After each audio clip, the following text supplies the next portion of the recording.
পাখি টিভি দেখে, বুঝতে পারে না ব্যাপারটা কি হয়। যখন তখন এসে লাইট জ্বলি কি করে, আমার পিপিটা কি করে।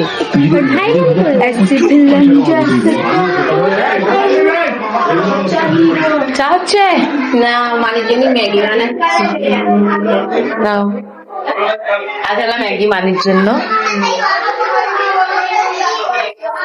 আর এই এক বেকার মানুষ আর চাদরটা শুধু একদম খুলে আসে বারবার, সবসময় লোকের কাটি দেবে। আরে এখানে এত ঠান্ডা, আমাদের বাড়ির ওইদিকে একদম ঠান্ডাই নেই। বলো, এখানে খুব প্রচুর ঠান্ডা। এখানে গ্রাম অঞ্চল তো একটু ঠান্ডা হয়। আমার বাপের বাড়ি নিন্দে করবো না, বাপের বাড়ি ভালো, কিন্তু একটু গ্রাম বলে ঠান্ডা বেশি। সেম। আর মানে বাড়ির ভিতরে মোটামুটি ঠান্ডা গরম আছে, কিন্তু বাইরে একদম পুরো আমাদের ঠান্ডা লেগে গেছে। দেখুন গাইস, শাল পরে